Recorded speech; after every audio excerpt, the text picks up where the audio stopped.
大家好，我是夏妈。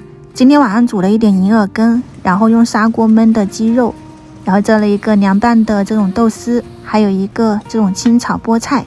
晚餐还可以吧？早上起不来嘛，就有点敷衍，感觉自己的工作不到位。这一下这个时长应该是弥补了哈。下午煮的银耳汤，我用了2朵那个椴木银耳，就是这种我没有泡，直接给它掰成这种碎末，放到那个电饭锅的内胆里面。水量就和平常煮粥差不多，看着挺少的，但煲出来很浓稠，就洗一个帘子的功夫，它就已经有一点点泡开了。放到电饭锅或者是电压力锅里面，用那个煲汤的键给它煲1个小时，像这样子出焦了，这个银耳汤怎么煮都会很好喝。你就放到砂锅里面。枇杷果的话呢，不是有什么哈，主要是配色好看又好吃。你在剥它的时候，把那个用勺子刮一下皮，就会很好撕开。然后把雪梨给它切成块，放进去。枇杷果肉也丢进去，然后再放一点洗好的百合，放一点冰糖，然后一些红枣片去核的，枸杞要到时候出锅的时候再放。这些后面加的食材只需要煮10分钟。我那个雪梨我是喜欢吃带一点点脆感的，就不用煮得太久。如果你喜欢吃那软烂的，你就煲20分钟，然后关火就这样焖着就行了。我做的雪梨、枇杷、莲子、百合、银耳羹就做好了。这么煮上一锅，一家人都能喝到，而且它放了以后口感会更好，你们可以去试一下。因为我是昨天周末就点了这么一杯，30块钱呢，我觉得自己在家里面煮又很经济实惠。然后这个是我在上面终于买到了这个红葱头，之前买了一个那个小洋葱嘛，我不知道大家还记不记得。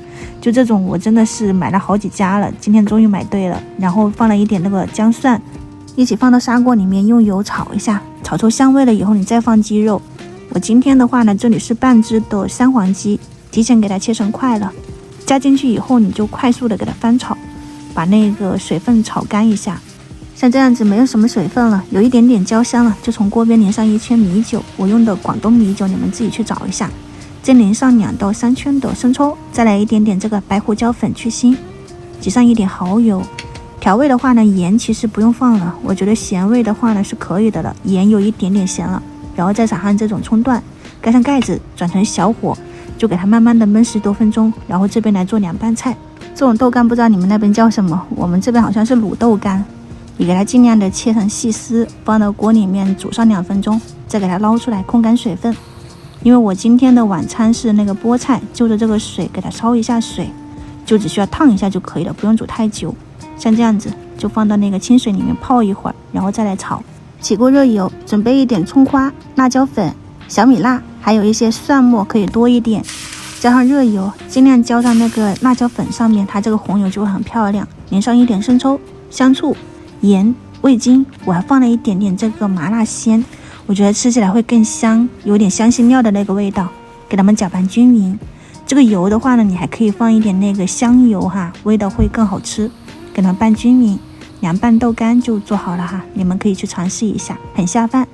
菠菜把水分挤干，像这样子。热油我放的是1勺猪油，然后放上蒜末，炒香了以后就把那个菠菜放进去，撒上一点食用盐，快速的翻炒均匀。